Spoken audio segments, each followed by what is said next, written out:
Thanks again for coming, everyone. Always exciting to see everyone. I know I can't see every single one of your guys' faces, but hopefully here soon we'll be able to meet physically again, which will be great. But today we have Chad Carson, who's the author of this book, Retire Early with Real Estate. It's an awesome book, by the way. I've read it. I have all these notes and stuff too, so be leaving you a review because it really is super comprehensive, and I think he's going to have a ton of value to provide. I know Luke and I are very excited to have him come by. Yeah, so. Absolutely. Yeah, Chad, thanks so much for coming on, man. I know that you're taking time out of your day to talk to all of us. And I saw your YouTube videos, several times, and I've always looked up to you as a content provider online and all the rest of it. And when Raphael said that he reached out to you and he thought you were coming on, I was like, are you kidding me? That's awesome. So we appreciate it, man. It's awesome. Hey, Chad. I'm going to make you a host, I think, just so you can share your screen. I was trying to figure out how to do it, but I'll just go ahead and make you host for now. Okay. It should allow you to share your screen. All right, cool. All right, so is it you going to take over from here? Is that good? Yeah. All right. Yeah. Well, thank y'all for having me. This is fun. I mean, just a group talking about real estate investing. And he mentioned when y'all are in person, you get to hang out at a bar and kind of just have fun and talk real estate. This is my kind of crowd. So I think I'm in the right place. I'm going to share my screen here in a second, but I'm going to, if I can figure that out, if y'all let me know how it goes, if you can see it. And then is that showing up for you guys? All right, awesome. All right, so Raphael was nice enough to talk about the book. The topic, I wrote a book for BiggerPockets a few years ago called How to Retire Early with Real Estate. And so we talked about topics ahead of time before I came on, and he thought that would be a good one to discuss. And so the goal tonight is sort of a higher level, talk. I know sometimes I love getting in the weeds and talking tactics and how do you lease something? How do you fix a property up? How do you find good deals? How do you finance them? Those are really important tactics. But the other thing is the big picture, like the strategy, like where are you going with this? What's your goal? How are you going to accomplish your goals? And so I'm going to go kind of zoomed out here, big picture tonight.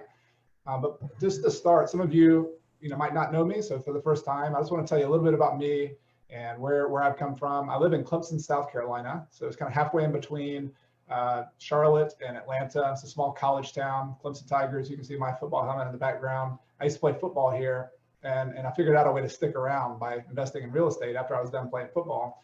I began at 23 years old, and I was fortunate enough to have a family member. My parents both had, my dad had rental properties. My mom was a dentist, so she made good income.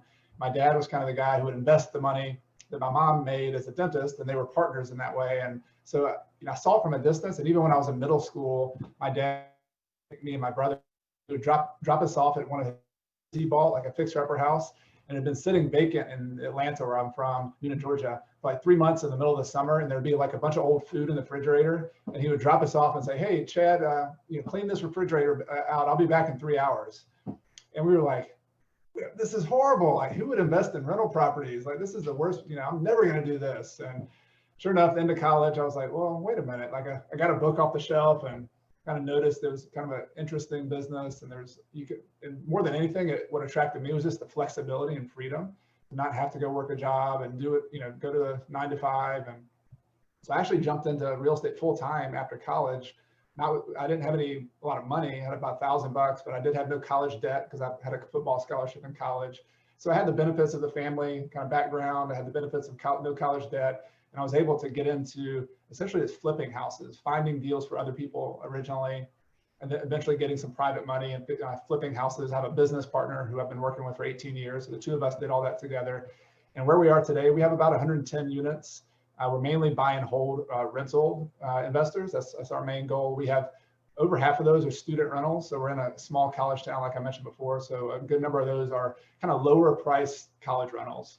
And I guess the main thing just relevant to tonight's talk is that we built up to a point, we've been fortunate enough to have where the income from those rentals pays for our lifestyle. So this, I live off rental income. I do some other things. I do some a blog and a podcast, and some of that's just fun for me, and it makes a little bit of revenue as well. But my living is made from investment real estate. And that's the cool thing for that, and what I'm going to talk about tonight is there's a lot of things you can do. We're getting some noise in here. So I don't have a way to unmute stuff there. You want to make you the co-host somehow? Yeah, let's see. All right, I'm gonna mute everybody. I think I got it there. All right, cool. All right. The thing that's allowed me to do is to do some traveling. I'm gonna my wife, this is my wife, my two kids. We got to go to South America for 17 months in 2017 and 18. We lived in a place called Cuenca, Ecuador. It's up in the highlands there, and our kids went to school. My wife's a Spanish teacher, so we really wanted to do that. And so that might not be everybody's thing, traveling around the world or doing any of that, but whatever is fun for you, it gives you a lot of opportunities to do that. So that's a little bit about me and my background. The topics I'm going to talk about tonight, just from a higher level, so the outline here is I want to talk about redefining the idea of retirement. So what some of you might initially, if you're like most people, you're like, wait a minute, I don't plan on retiring. Like I like working, I like doing stuff. So we're going to redefine that word. We're going to talk about your why. Like, why are you doing this? Before you get into all the details of real estate, or even if you're already in the details, kind of stepping back and think about what am I trying to accomplish with my rental properties or my real estate.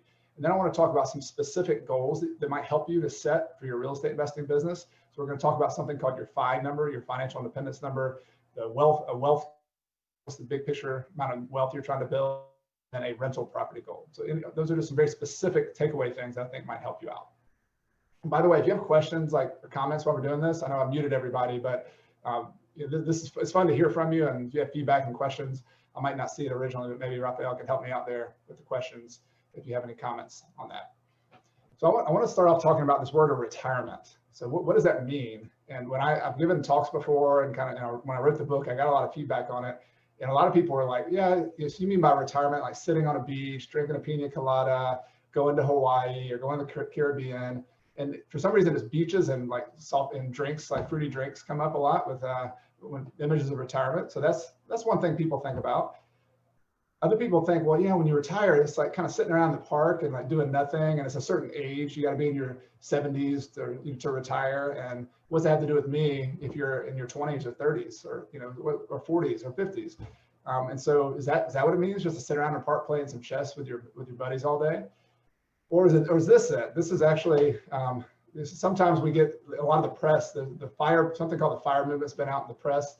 And a lady named Susie Orman, who's like a big talk show host in finance, she called out a bunch of us saying that, that basically the FIRE people were just like these people sitting around playing video games all day and sitting on their couch with their shirt off. And I found this picture and I wrote an article, wrote a response back to Susie Orman saying, oh, that's not exactly what it's about. But this is another image that a lot of people have with retirement. So what I'd like to do tonight is at least just to offer a redefining of retirement. Like what does this actually mean for us today, 2020, people who want to live and do things a little bit differently. And so this is a beautiful art graphic that I drew a while back that explains a little bit about my idea of retirement. And think about it like a mountain climb. So you're, wherever you are, and I just got to say up front, like, everybody starts at different levels. We each have different obstacles to even get to where we are today. So there's no judgment. Like if you are negative net worth right now, or if you have no cash flow, all the way up to people who have a big wealth. None of us know behind the scenes what it takes to climb this mountain, this financial mountain. And sometimes just getting up to the first level is a heroic accomplishment. So I want to say that up front. But along the way, it's nice to have some milestones. And maybe at the top of the mountain is something called financial independence, where I'm gonna give you some numbers about what that might, some formulas on how you might be able to measure that. But it's where your money is pretty much taken care of. It's paying for your bills. You're not having to work and go to a job. But there's a lot of things in between there. For example, the very bottom of the mountain, what about just getting to self-sufficiency? Just getting out of the zone where, originally maybe you're just having to work really hard to pay your bills. Maybe you dug yourself a hole and you have a lot of debt. All of us at some point, unless we had a trust fund land in our lap, so most of us out there had to just get to a level where we have some financial oxygen, where we fund, where we paid off our personal debt, where we're paying our bills. And I think like if you're there and if you're working on that, like give yourself a pat on the back, because that is my point here, is that is a path, that's a level to financial independence. That's an accomplishment in and of itself that some people will never get. And so if that's a milestone along the way. There's also other milestones though that I've tried to make as goals for myself. One of those is this yellow flag here called a mini retirement. And back in 2009, during the kind of depths of the Great Recession at that point, I didn't have any kids at that point. So my wife and I decided to take 4 months off, get our backpacks and go traveling around. We went to Spain, we went to Peru in South America. We stayed with a family for a month and I learned how to speak Spanish at that point. We went to Chile and Patagonia, went hiking down in southern South America, went back up to Buenos Aires and spent some time there, and just kind of just traveled around, just had fun. And I didn't have, at the point, I didn't have enough money and cash flow then to consider myself financially independent, but I had enough cash saved up. I had my business in such a way that I could leave for 3 or 4 months. And so I would encourage you to think about, even if it's not 3 or 4 months, maybe it's 2 weeks, maybe it's 4 weeks. Every once in a while along this climb, it might take you 10, 20 years to get to the point where you really want to be financially at the top of the mountain. So why not take some breaks, press pause every once in a while. And it was really hard for me to do that as somebody who loves to grow and buy properties and do all this, but just to step back a little bit, and every once in a while, take it easy, relax. And it was actually very helpful for me in my business to do that, to step away, to take a break. So mini retirements are another milestone there. Semi-retirement is another one that, what if you have a job right now that you really dislike? It makes $100,000 per year, but you just don't like getting up in the morning. Like, why not? What if you got halfway to your financial independence goal? Like, what if you made $40,000 or $50,000 a year from your rental properties, and it's not enough to replace your salary? Maybe it's not as much as you'd like, but what if you could go work part-time or work at a job being a teacher or something else that makes less money, but you really love it, you're passionate about it? And so that's the idea of semi-retirement, that you don't have to, the more money you make and the further you get up this mountain, the more options you have, the more flexibility you have to make shifts, to tell the people who are currently kind of forcing you into a job situation that, what, I think I'm going to do it a little bit differently. And if I like to come in on these days of the week, I like to work these hours, I don't want to do that. And if they don't like it, you've got options. You can go do something else. And then, so early retirement is another one here, and then traditional retirement and financial independence. So just want to give you kind of a zoomed out picture there of what some of my milestones have been, my goals along the way to this idea of retirement. Here's some pictures of me in South America with my kids up in there's a big national park outside of Cuenca that we would go into and hang out. These are my girls. They kind of stand out there with the blonde hair, but this is at their school, and they're doing a little play or some kind of something there. So they had lots of good friends and had a lot of fun meeting all them. This is our view of the town of center of Cuenca, these cathedrals, and this is our apartment. We did a lot of walking around, and I played basketball, pick up basketball every Saturday morning, here's my amigos that I used to play with on the weekends, and had a good time. So pickup basketball is my thing. I love playing. I've been going through withdrawal in the last 3 months that I have not been able to play pickup basketball. I know that's a very big on the importance level and everything, but I haven't been able to do that. I also wrote a book while I was down there in South America. And the other point I want to make about retirement is you can still work. Like, I still have rental properties. I still have fun putting deals together. And at some points, like when I was in Ecuador, I worked for an hour to 3 hours per week on my real estate business. Some weeks it was just me paying bills. Some weeks I had to talk to my property managers more. But then other times it kind of goes in waves. We built a house when I got back, and I built a rental house. And so I was out there paying attention to what's going on. And so you can go in waves, ups and downs, of how much time you spend. But if you like working, which a lot of us do, we're all like kind of go-getter entrepreneurs, you can still do that. But the difference is you don't have to. Retirement for me means you have options. You can turn it on and off. You can travel. You can work at home. You can work a different job. The bottom line is whatever matters to you, whatever kind of options you want, by getting better financially and having this word retirement that we're talking about, you'll have more options in your life. So I want to ask you a life-changing question. It was something that actually it helped me a lot. And it has to do with what your why is. So think about this question. Maybe if you have time to think about it and brainstorm on it later, you can take some notes. But the question is this: if money were no object, if money were not an issue, what would you do differently than what you're doing right now? So it requires you to kind of think about what you're doing right now, what your life is like. I know we're all in quarantines at the moment, so maybe that's not a great comparison. But what do you do in a normal situation, and what do you want to change about that? So I've asked this question to a lot of people, and here are some of the things that people have told me. They've said things like, I want to sleep more, I want to be impractical. For those who have kids, they want to raise their own kids. Some people say, I want to unplug from the Matrix. I'm a big Matrix fan. Anybody else like Matrix out there? Like, I love all the metaphors and the music, and it's just one of my go-to series, all sorts of cool ideas in there.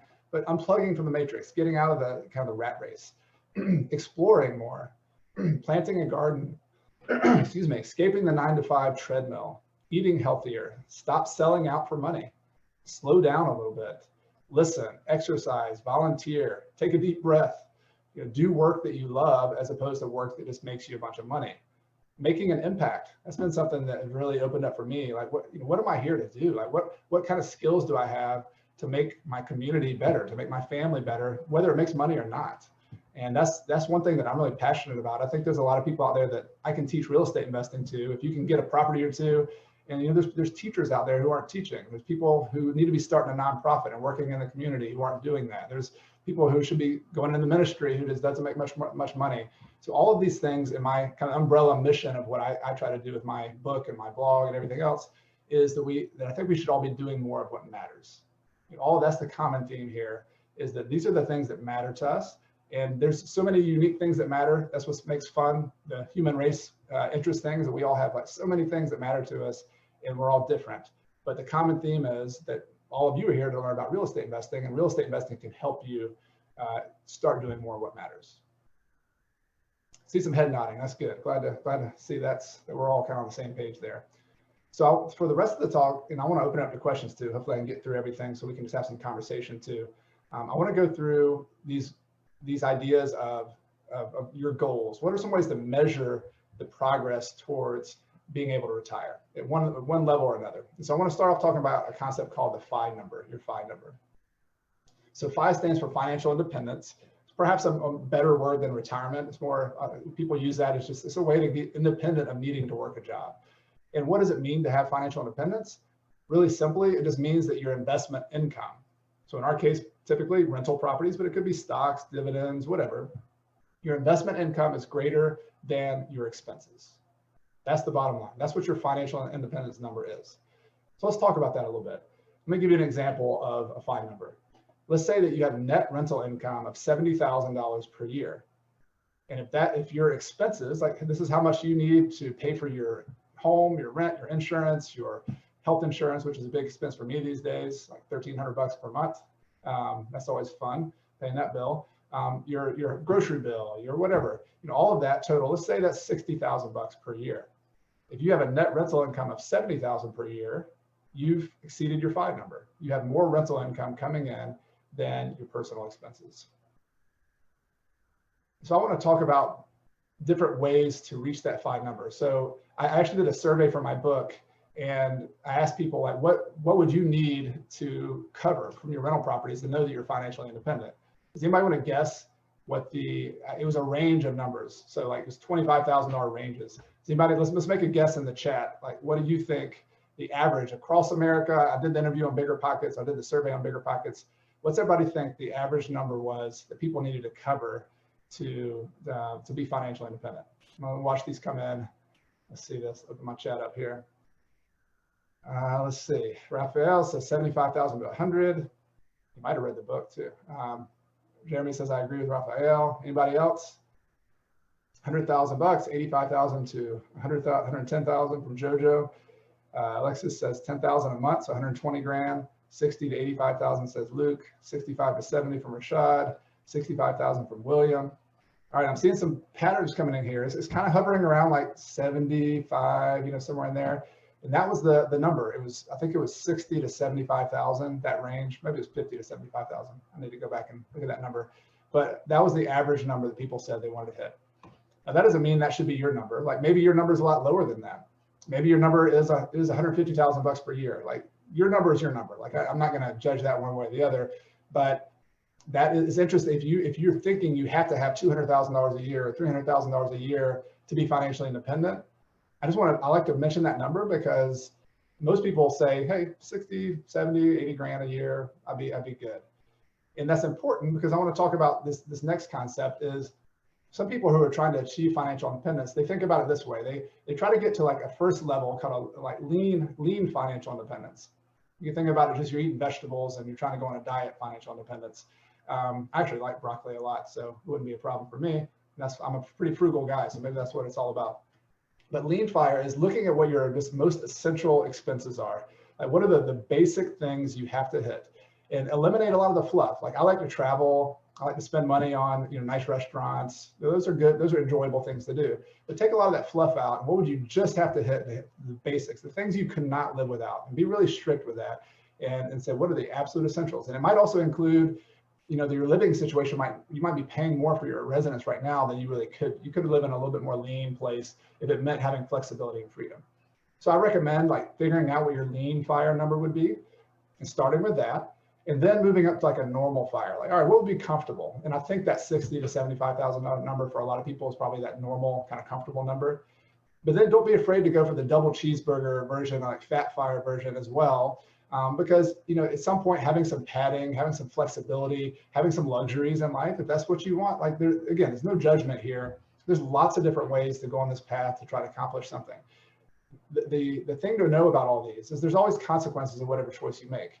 And I want to look at the numbers of what it means, what kind of wealth you have to build to achieve these different levels of lean fire, normal fire, fat fire. So y'all okay looking into that, looking at some graphs and some numbers? We got our heads clear enough to do some math here. All right. Somebody was making a comment in the chat. All right, Jim says yes, please. All right, cool. So the question I want to pose for us here is, how much wealth do you actually need to build to retire?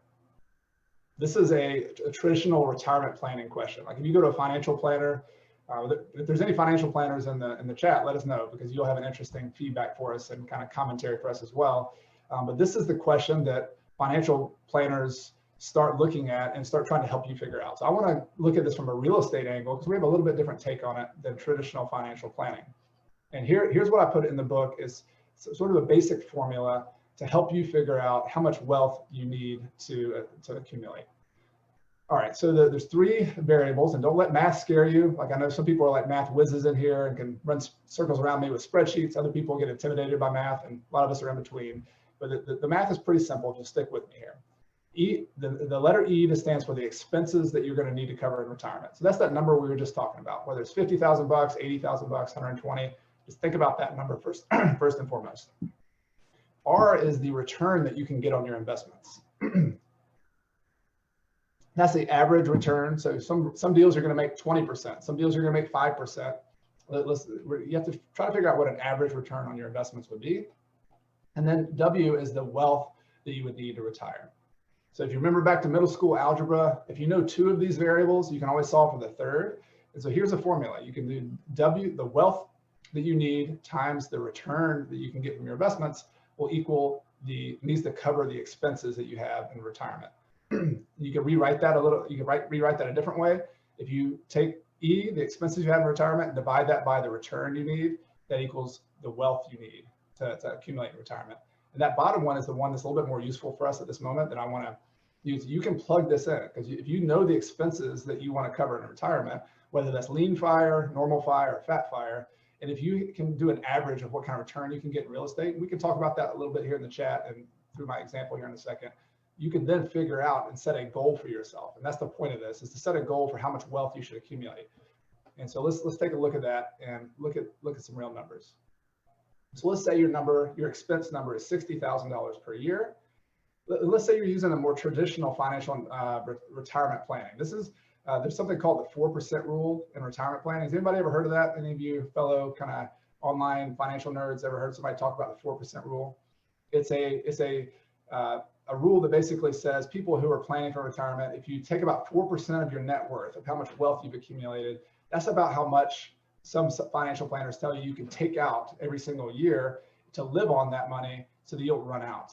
And so there's a lot of assumptions in there. There's a lot of things. Go search 4% rule if you really want to nerd out on that. But I just started with that just to give you an example. If you wanted to make $60,000 per year to cover your expenses, and you want to live off the 4% rule, you would have to have a net worth of $1.5 million.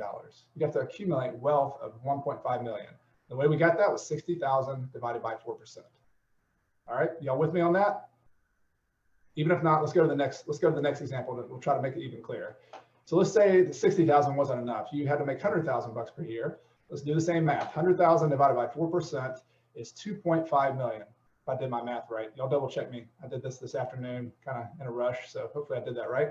100,000 divided by 4% is, you'd have to accumulate $2.5 million. We're getting some big numbers now, right? $2.5 million net worth in order to retire. These are the numbers that people typically look at it, and they're like, man, I'm never going to get to this number. This is going to take forever. I've got to keep working on the grindstone and just keep going.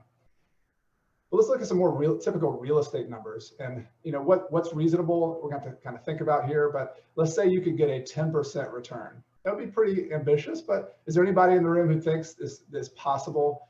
That if you're really a motivated investor who looks for good deals, how many think you could get a 10% return pretty consistently on your properties?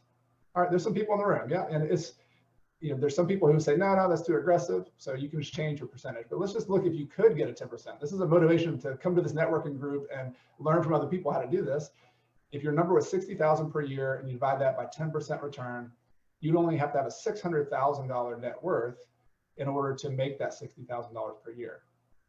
Think about that perspective wise. We're talking about 1.5 million for the same amount of money before, and now we're talking about 600,000. That's less than half of the net worth because we're able to consistently get better returns on our money. That's pretty interesting. But let's say $100,000 is what you need, and so you do the same math. 100,000 divided by 10% is $1 million. So still, these are numbers that I have seen real estate investors use as their goals in their retirement planning. What's the right number for you? Should you use 10%? Should you use 4%? Should you use something in between? That's a personal decision based on how aggressive you want to be, how conservative you want to be. But my point here is just to make an example of how to do the math if you want to do it yourself. So let's look at some charts here. I took some of these examples and I just plotted it out and I said, all right, what if a different return? So this left column is the different returns you could get. The second column, and then I have a $60,000 per year column. I have a $100,000 per year column. And this just tells you the net worth you need if you make that return. So if you want 60,000 per year and you can only make a 1% return, you have to have $6 million in net worth. If you keep on going up the return chart here, the net worth you have to have gets smaller and smaller and smaller. $100,000 per year, same thing. So this is just showing that formula in a table, basically. Now let's look at that on a graph basis. And if you want these charts, by the way, at the very end, I'm going to give you an email you can send, or I'll send you a copy of the slides if you want to check these things out. But feel free to do a print screen or something if you have that capability on your computer too. All right, so here's the graph of that chart, of that table. On the left, the y-axis here is the wealth you need, the rate of returns here on the x-axis. And so the point is the farther out you get on the return, the less money you have to have. But also compare the blue and the red, because if you have $100,000, that might be more like a fat fire for some people, and versus 60,000, look how much more wealth you have to accumulate to cover those expenses, whatever rate we're talking about. So if you're going to make a 5% rate, you have to have a $2.5 million net wealth to retire there, versus this was probably more like 1.5 or something like that, 1.7, and so on. So that's why it's important to think about, like, what do I really need? What kind of expenses do I really need to be happy to cover my lifestyle? And then figure out what that number needs to be, and then that's what you make as a goal for real estate investing. All right, so that's one way of looking at it. This formula, remember this formula, E divided by R equals W. This is one math way. It's a little bit more like a traditional retirement way of thinking about how to run the numbers. But I want to give you one other example of just setting a rental goal. It's actually even simpler than that formula that might be helpful for you as well. And then after that, we'll wrap up and talk about some questions if you have any. So here's an alternative approach to setting a goal for your retirement number.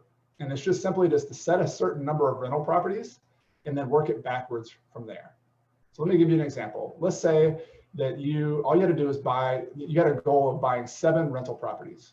So even if you have no rental properties right now, your goal over the next 2 or 3 years would be to buy 7 properties. And let's say that the average cost of those was $120,000 per property. That would be all of your expenses, the purchase price, the closing costs, the repairs, everything else. And let's say for a moment that your goal is to pay those properties off. It's not going to happen on day one. You might have to use some leverage, some debt to buy the property right up front. But eventually you're going to reinvest your cash flow from the rental properties. You're going to save money from your job. Maybe you flip a couple houses on the side. Whatever you can do, you're going to try to get those 7 properties paid off. But when it's all said and done, your 7 properties, each of them rents for $1,250 per month. And when you pay all your expenses, it has about $750 per month left over after your taxes, insurance, maintenance, capital expenses, things like that.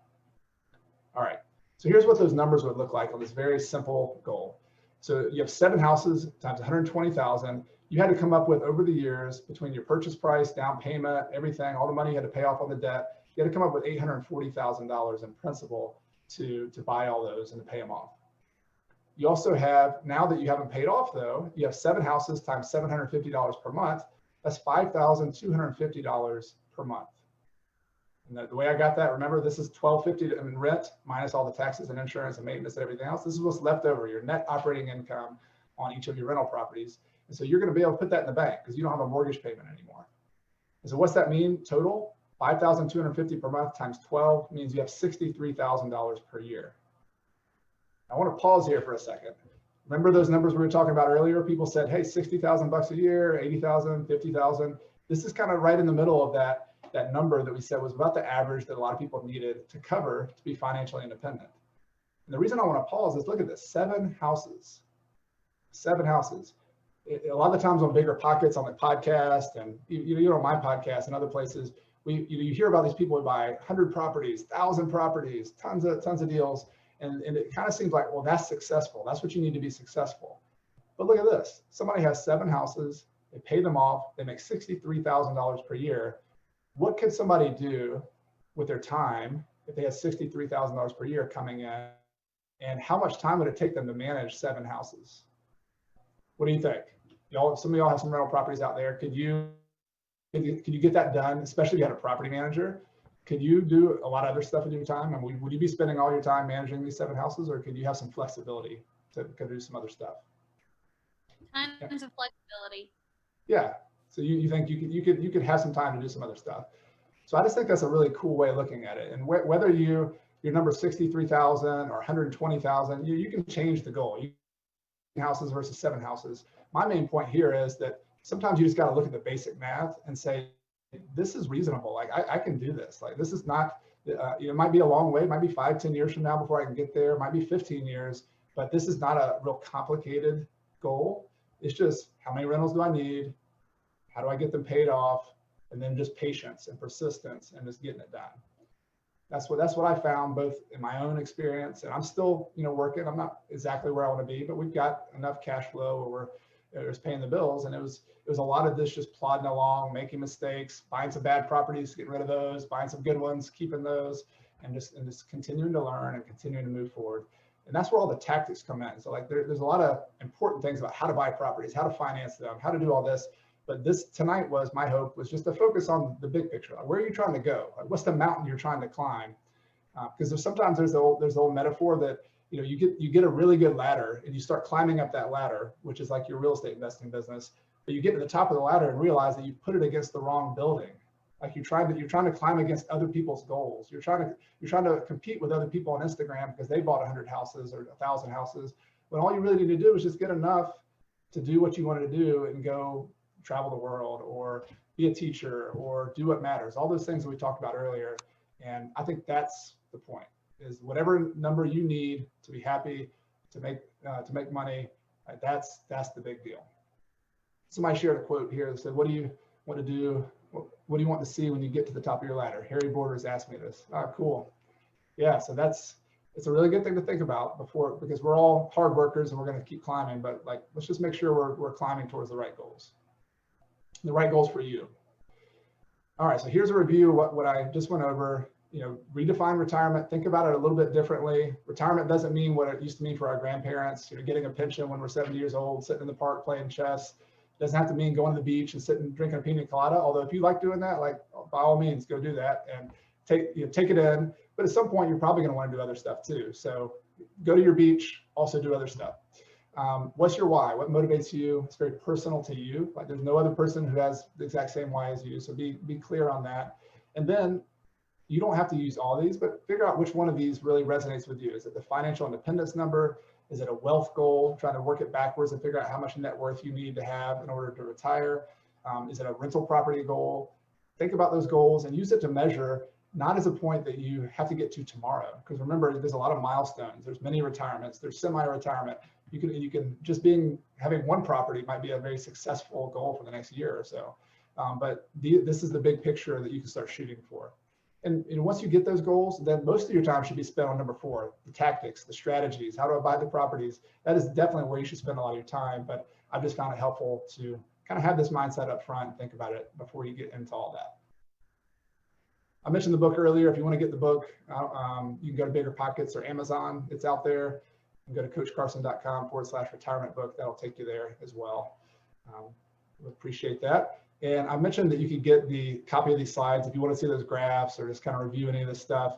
If you sign up for my email list, that's where you can get my email, and just you go to coachcarson.com/newsletter, or you can use a phone to send me a text to 33777. Just send the word coach to that, and then that'll put you on my email list. You get my free toolkit, real estate investing toolkit. You can just reply to me and say, hey, can I get the slides? And I'll be happy to send those to you once you reply to me. So that's it, guys. That's what I had tonight. I wanted to leave time. I hope I left time for questions. They were about 6:45. So Raphael or Luke, you guys want to make any comments or lead anything from there? Yeah, I mean, first off, I just want to thank you for that great information. In particular about the milestones, because I feel like that happens to me too. It's where you kind of get caught up seeing everyone else trying to shoot for all these big numbers. And when you start off, it's kind of intimidating. And I think that providing some sort of foundation and milestones so that you can start moving slowly towards your goals, I think that's super important. So just kind of wanted to share that. And then usually during this time, what we do is we just have people ask any questions they have in the chat box, just to kind of make sure we organize, it's a little bit more organized as opposed to everyone talking on the, That'd be great. Anybody have any comments, questions, or hope I didn't cover it all 100% completely, you know? I guess I'll start off one, which I think is kind of related to one of the strategies you talk about in your book, which I found really interesting, was the concept of the debt snowball for your properties. I don't know if you can elaborate a little bit on that. Similar to what you said with the 7 properties, getting them paid off, but you employing some of that. That'd be kind of. Yeah, let's go back to those numbers just so everybody can look at that. So the reality is that most of us, when we're buying properties, like, are going to have to use some kind of debt. And I'm okay if you don't want to use debt. Like, I know Dave Ramsey and some people say, hey, just pay cash for everything. If you can buy cheap enough properties and you can take long enough to save up the cash, and that's what you want to do, I mean, that's fine too. I have friends who've done that, and that's fine. But a lot of us do, get started with a little small down payment. We get an FHA loan on a house we move into, and we just get into the game. We buy a house hack, or we get a private lender to loan us money, and we have to put 10% down or something. So typically that's what happens. And one mistake I see, I think, and I've made this mistake too, is continuing to grow and use leverage because it's such a good tool. Like, leverage is great. It's a great way to get into the real estate, but like thinking about leverage as something you do forever. I think there's a strong argument for using leverage, using debt, and then starting to get out of debt, at least to an extent. Like, even if you don't get out 100%, but I think it's smart. Now, to be at 80% or 70% leverage on all your properties 20 years into the game, I personally think it's not a great idea for a couple of reasons. One is because of risk. The more debt you have, if things go bad, like I know I was thinking in March when we were looking at the coronavirus, I'm like, all right, how's this going to impact us? What happens if you go through you think about the possibilities of what happens if I lose half my rent because of some kind of calamity? What happens if we have a Great Depression again? And back in those days, the values for real estate dropped by 75%. And I'm pretty sure rents dropped by 50% or more.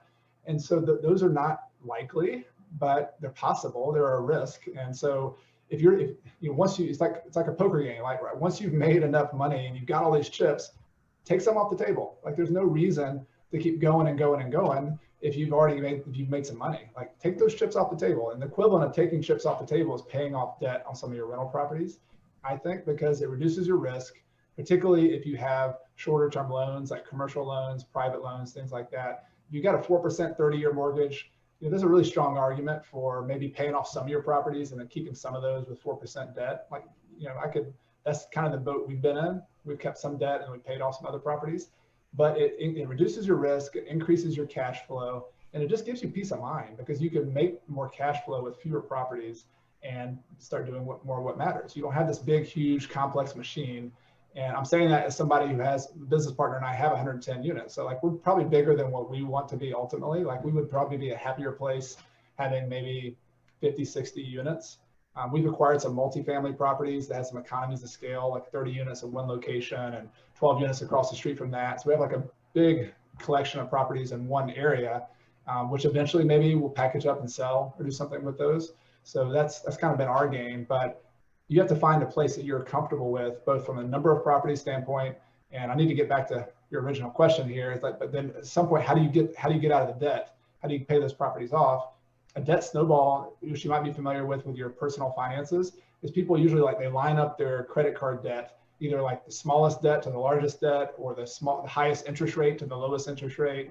There's different ways to do it. But you, instead of paying off a little bit on all of your debts, you concentrate all of your extra cash flow on one debt at a time. And so you pay that debt off, and instead of being a 30-year mortgage, you could pay that thing off in 3 or 4 years, if you apply a bunch of extra cash flow to it. And once you get that first one paid off, you've now freed up the cash flow from that payment that you were making. And now you can add that cash flow to the snowball and pay off the second one. And that gets paid off a little bit faster. And now the snowball gets bigger and bigger and bigger. And I have some articles on that if you want to search Coach Carson debt snowball, showing kind of some ideas on how long that could take. But it's anywhere from 7 years to 12 years. If you really concentrate on a debt snowball, you could get a big chunk of properties paid off, depending on how much cash flow you have and how much you're aggressively paying off. And if you think about that, like in the big picture of retirement planning, you could have that 7 property free and clear portfolio in 10 years if you really focused on it. I find that incredible. Like if you're 25, 30 years old, by the time you're 35, 40 years old, you could have a portfolio that's paying you money that people who are in their 70s, there's more in retirement money than people in their 70s have who've been investing for a long time. And it's super simple math. Like, so it's really a simple concept. It's satisfying. You're making progress. And that's why I'm a big fan of it, the rental debt snowball. I'm a sports guy. Like I used to play football. I'm always looking for plays that are simple to execute, but really powerful to do. This is like the comparison. Even if you're not a football fan, there's an old coach named Vince Lombardi who used to play for he's the coach for the Green Bay Packers. And the reputation was that he won a Super Bowl running 2 offensive plays.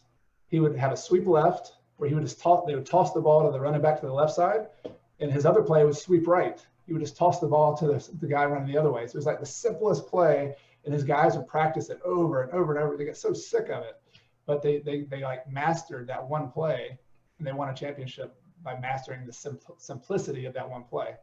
And I think real estate's like that sometimes. I know I have overcomplicated it. I've made it more than it needs to be. And all the rental debt snowball is one of those simple plays. It's just knock it out. It's psychologically satisfying. It makes progress. And in the end, you're at a pretty cool place that you can accomplish a lot of things we talked about tonight. That's great. So we have a question, let's see, from Jeremy. He said, hey, Chad, are all your properties in Clemson? How many different property managers do you have for your 110 units? Yeah, they're mostly in Clemson. We have some little towns nearby called Central and Easley. And so within a 20-mile radius, they're all in there. But I would say most of them are within like a 3-mile radius or 2-mile radius of campus. Even the ones that are non-student rentals, we have some houses that we rent to faculty or other people. And we've got a little house in Mobile Home Park, a small mobile home park nearby and another town nearby. And to manage those, though, we used to manage everything ourselves when we got up to like 50 or 60. And I had a bookkeeper who originally to start off doing checking mail, helping us with bills and things like that. She grew into the role of being like customer service and helping with our tenants. But she decided to retire this last year, and to be with her husband who had some health issues. So we missed having her, but it was also an opportunity to do something different. So we hired two different property managers for the kind of student rental stuff. Split it up between them. We still have a few properties we keep on our own. Like we have some private financing notes, some owner financing notes that we collect on that makes sense to have with the property managers. And then we have one other property that's at Easley that we have a third property manager that manages that one. And then we also have a couple of short-term rentals. So we have a short-term rental manager who does that for us too. So it's us four property managers now. 2 main ones though out of the most of those properties. All right, Darren asks, how do you figure out how much reserves you will need for things like repairs, CapEx, vacancy? When looking to see if it will cash flow, do you subtract what you would pay a property management company? Yeah, I think you should be pretty conservative on the on those assumptions when you're estimating your rentals, and how the property management. Even if you manage it yourself, deduct 10%. Whatever like kind of an average property management fee would be. Vacancy. It depends on the type of property. I've seen some multi-unit investors who allocate 8% for vacancy rates on more high turnover properties. I like to use about 5% is kind of a typical number for me. And if you think about what that means once out of every 24 months, you have 1 month out of every 24 months that the property is not going to be generating income. That's what a 5% vacancy rate means, because it's like 4.6% is 1 divided by 24. So that's a reasonable thing to think about. Hopefully your properties stay rented longer, 3, 4, 5 years. That's even better. And so your real vacancy rate would be lower. But I think it's good to have a vacancy rate. I think it's good to have property management fees. Maintenance and capital expenses are a little bit trickier. I've got a couple of rules of thumb, and rules of thumb are dangerous because they apply until they don't, right? Like one rule of thumb is if you're not setting aside about 10% at a minimum of your rent amount for maintenance and capital expenses, you're not setting aside enough. And I'm assuming like with $1,000 rental. So like if you're not setting aside $100 for maintenance and capital expenses, that's not enough. But it's really like the numbers I've looked at. I ran the numbers on a house we had that had higher than normal CapEx, and it's about 18 or 19% between the two of those. And so that was kind of one of my higher end, more higher maintenance properties. And this is a $1,200, $1,300 rental. So if you have a $500 rental, that percentage could be a lot higher. And that rule of thumb really wouldn't apply. So you might need to use raw numbers like, hey, all right, it's going to cost me $50 to $75 a month in maintenance. It's going to cost me $1,000 or $700 a year in capital expenses. There's different ways of looking at it, but I think the main point is you want to set aside something. Something's better than nothing. If you're less than 10% of the rent when you're analyzing a rental, that's not enough. 15%, that might be a good kind of round number for me these days. Does anybody else have any numbers they use when they're estimating repairs and capital expenses that would help people out when they're analyzing deals? I mean, it's in my portfolio. It depends on, like, in my opinion, how you go about letting your property for like after you acquire it. If you go in and you gut the property, and you do a complete rehab and renovation, put in all new, with mechanicals, electricals, all that kind of stuff. Yep. You can budget a lot lower on the percentage spectrum than you would if you bought an older property and did no work to it. That's right.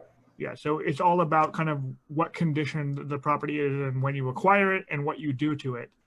But yeah, like I completely rehab all of my properties. It's from day one, but I still put away a 3 to 5% a month for its capex, and then another 3 to 5% a month for maintenance. We're kind of the same range. That even when you fully rehab it, you have 8 to 10% set aside. So just at a minimum, yeah, in the same way. So I guess one thing to kind of round it out, what would you say are 1 or 2 things that you would want people to take away from this and actually take action on going forward? I think that would be something to provide. Yeah. Yeah, I mean, maybe I'm sure the current market is on everybody's mind. Anybody else but me? Like, what's going on in today's economy and how do you adjust? This is a unique situation, obviously, but there's something that's not unique about it, is that economies change and things go up and down, and there's always a black swan, right? There's always something new that we didn't think about that's going to happen.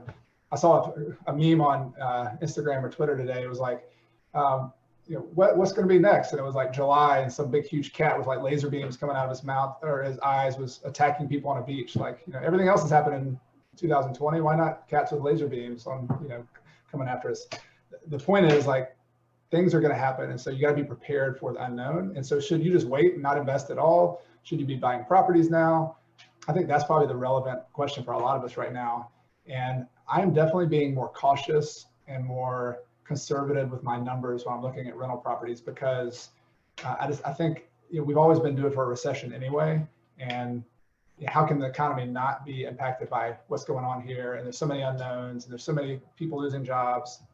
So I think you should be more conservative with your numbers and more careful, which might mean you have higher vacancy rates, which might mean you build in more cash flow in your rental analysis. But does that mean you shouldn't buy? I don't think so. Like, I think the long-term fund, this might be a great opportunity over the next 6 to 18 months, because if you have a long-term mindset, if you're looking at neighborhoods in Louisville and saying, you know what, this is really good long-term fundamentals in this neighborhood. It's got people who are wanting to move in. It's near a park. It's near this, whatever these other attractions are. If you can look at the fundamentals of your market and understand why people live there and what the long-term trends are, this is the perfect time to buy those. Just buy. You might have an acquisition that you can hold for the next 10 to 20 years, but you buy them on better terms. I think that's the opportunity right now. Like, people are not like giving away properties from what I've seen in my market right now. The markets have dropped like they did in 2008 and 9. But if you're patient, opportunities, they're going to come along over the next 6 to 18 months. And so my thoughts are, be conservative with your reserves. Like, go ahead and make sure you have enough cash just to cover your own personal needs, your own business needs through a lot of different ups and downs. But as long as that foundation's there, then yeah, buying properties right now, I would encourage to start looking out there for ideas, for properties, for deals, because this might be one of those times 5 years from now, you're like, man, I wish I would have had my ducks in a row and done my work to make sure I bought some properties in 2020 and 21. That would have been a great opportunity. Well, hey, we're running up on time, so I will let you get to it. But really, thanks again, Chad, for coming by. I know Luke. Yeah, thanks, Chad, so much, man. We really appreciate you coming on and all the info. You broke it down very simple, I think, for people to understand as far as like amount of income you need, and that you only need 7 houses. I mean, that's a big idea that I think a lot of people might miss out on. It doesn't take that much, but it does take time to build it up and to get the skills. And one bite at a time to eat a whale is the way to go. So just keep moving forward and taking action, everybody. But we appreciate you, Chad. Thank you. Yeah, it's a pleasure to be here. Thanks, everybody. Yeah, nice talking to you. And again, if you guys can, check out this book. It has a ton of great strategies. Like I said, I took a ton of different notes, so it's definitely worth checking out. And thanks again, Chad. Oh, also, if anyone has any questions to reach out to you, just feel free to reach out to Chad via his text that he provided and whatever else. Great. I appreciate that. All right. Best of luck, everybody. Have a good evening. See y'all. Thanks. Bye.